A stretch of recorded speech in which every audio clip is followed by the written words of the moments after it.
Hello, hello everyone! Good evening sa inyong lahat mga kapatid at Merry Christmas po sa atin lahat.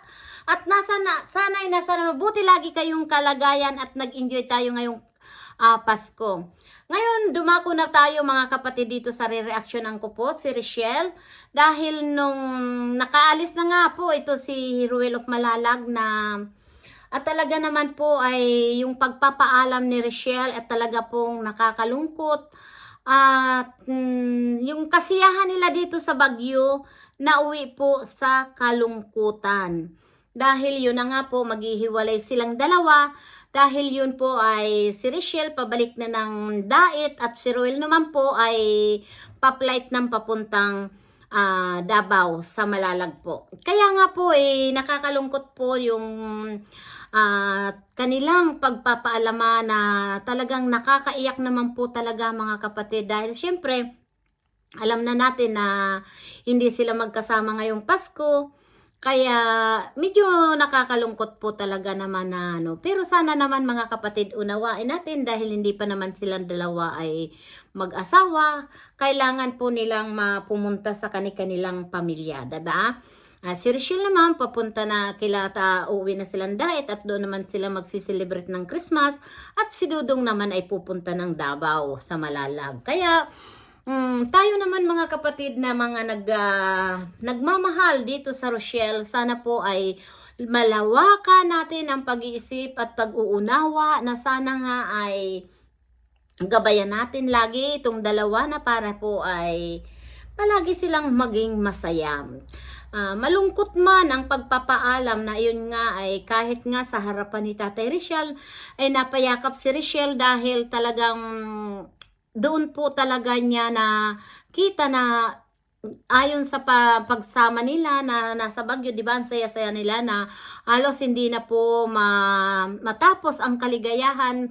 Siyempre po, ang lahat ng bagay na may kaligayahan po, minsan po ay iyan ay may kalungkutan. Pero ganun pa man, hindi naman po talaga na masasabi nating kalungkutan dahil alam naman natin na si Ruel naman talaga ay doon magpapasko sa Malalag.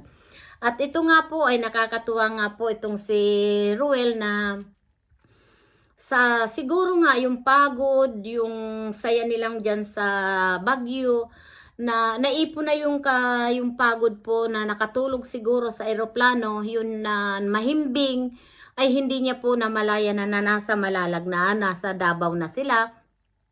Kung hindi pa nga po siya ay ginising ng stewardess, ay hindi pa siya magigising.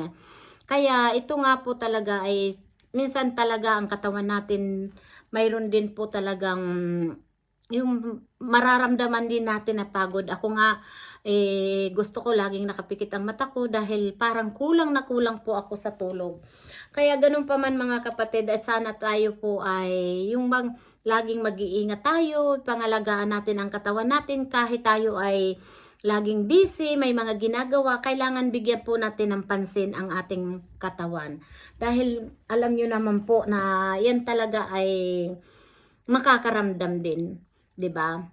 Kaya alam nyo mo, masaya talaga ako mga kapatid sa nangyayari, mga kaganapan dito sa dalawa, kay Richelle at Ruel, dahil nakita na naman natin kung paano sila, yung meet and greet nila dyan sa Baguio, yung papunta nila sa Laguna, talaga pong karamihan talagang humahanga sa kanila, mga nagsusuporta po sa kanila, yung may mga kapansanan po. Kaya dapat naman tayo magdahan-dahan na yung panguhusga, lalo na kung ibabas natin itong dalawa. Ang unang-una pong nasasaktan itong mga senior, lalo na po yung may mga sakit. Sila po ay talagang umiiyak na ibinabas nila yung mahal nila, na kagaya kay Ruel at kay Richelle. Talaga pong dapat natin respetuhin po ang mga matatanda, lalong-lalo na po yung mga senior na nagmamahal sa dalawa. Kaya ang tangi ko lang laging sinasabi dito sa dalawa na patuloy lang sila na nakaapak ang paa nila dahil po marami naman talagang nagsusuporta sa kanila at nagmamahal.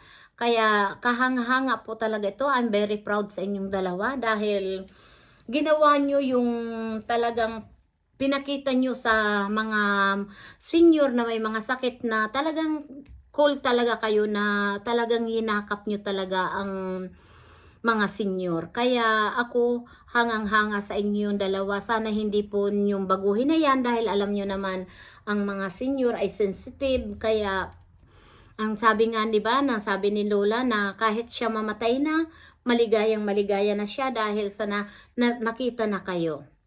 Lalo na doon sa nanay na akala ko po talaga ay mahihimatay na, atakihin na nung makita kayong talagang yakap-yakap na dito lang pala kayo makikita, ganyan. Talagang sigaw ko noon, sabi ko, bigyan yung tubig, paupuin nyo. Ako po ay talagang napapaiyak, napapaluha sa awa ko doon sa matanda. Kaya, grabe talaga. Sana yung alimbawa man kayo na magkalayo, ganyan, dyan yung masusubukan na talagang mahal ninyo ang isa't isa't. Lagi lang ang tiwala at respeto lang ang pananatiliin ninyo sa inyong sarili para naman ay tuloy-tuloy lang yan po. Ito nga ang masasabi ko lang po yung itong pagkakahiwalay ng dalawa. Ito naman ay mayroon naman po silang komunikasyon. Ito nga si Richelle, di ba? Ang sinamahan niya hanggang malalag si Ruel na magka-video call sila na talagang nandoon po yung suporta talaga nila sa isa't isa't, di ba? Kaya maraming salamat talaga na Richelle, Ruel, at marami kayong napapasaya, na gaya ko, napapasaya nyo na talagang nakikita ko yung pagiging totoo nyo talaga ang dalawa. Kitang-kita ko po na ang tao ay binibigyan yung importansya kasi po sinusuportahan ka ng karamihan. Pag once na hindi mo sila nakikita, na hindi mo sila binibigyan ng importansya, lalayo po yan dahil hindi nila nakikita ang suporta nyo din doon sa mga nagsusuporta sa inyo. Kaya kailangan tayo mga kapatid, di ba? Kailangan tayo yung nagsuporta ka. Tapos parang binabaliwala ka. Parang nawawala ang karingganan na sumuporta. Dahil siyempre, ay hindi mo nakikita sa kanila na yung suporta mo parang baliwala sa kanyo. Doon po, kailangan po tayo na binigyan ka ng attention, binigyan ka ng pagpapahalaga, pahalaga na rin natin mga kapatid, di ba? Doon ganun lang yun. Hindi tayo yung makasarili. Hindi tayo yung kagaya ng iba dyan na mag-sponsor ka.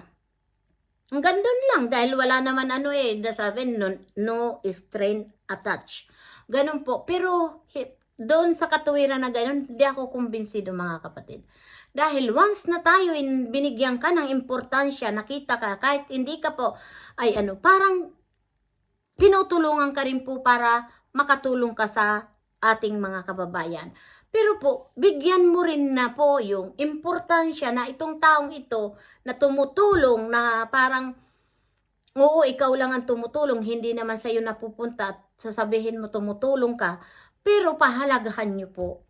Dahil kung wala din po ang mga sponsor, hindi rin nyo kaya yan po na magtulong sa iba. Dahil wala naman tayong kakayahan lahat, di ba?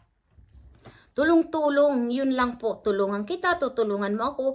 Kalalo na po yung may mga channel. Alam mo po talaga, sa totoo lang, noon baliwala sa akin ang dahil wala naman akong channel, okay lang yun, dahil ma-shoutout ka rin. Pero may channel po ako. Nagkaroon ako ng channel at kahit papaano naman po ako, ang gusto ko rin naman po na magkaroon ng buhay ang aking channel, kumita rin para po ito sa itutulong ko rin po, di ba? Masarap yun, yung tumutulong tayo, madadagdagan yung itutulong natin. Di marami tayong matutulungan o masusuporta na mga kababayan natin na mahihirap, di ba? Kaya mga kapatid, ang panawagan ko na lang po, suportahan natin po sa mga tinutulungan nila Ruel of Malalag at nila Richelle at nila Kuya Bal Santos Matubang at Kalinga Prab. Patuloy lang po tayong tumulong, lalong-lalo na po kay Joey the Great dahil si Joey po ay napakababa po ng kanyang revenue. Kaya kailangan po natin suportahan natin at si Kalinga po at Mara 77 Vlog. Ayan po. Ako po ay nananawagan na patuloy po tayong magsuporta sa ating mga kababayan na mga nagcha-charity. Marami pong salamat at hanggang dito na lang. Merry Christmas po at sana po ay tuloy-tuloy lang po ang suporta natin sa ating mga kababayan. Merry Christmas po sa aking mga viewers na nagmamahal. Maraming salamat at Merry Christmas at mag-iingat po kayong lahat. Bye-bye! Paalam! We love you so much! Malu de los Santos at sa Team Organic. Maraming salamat po. Bye-bye!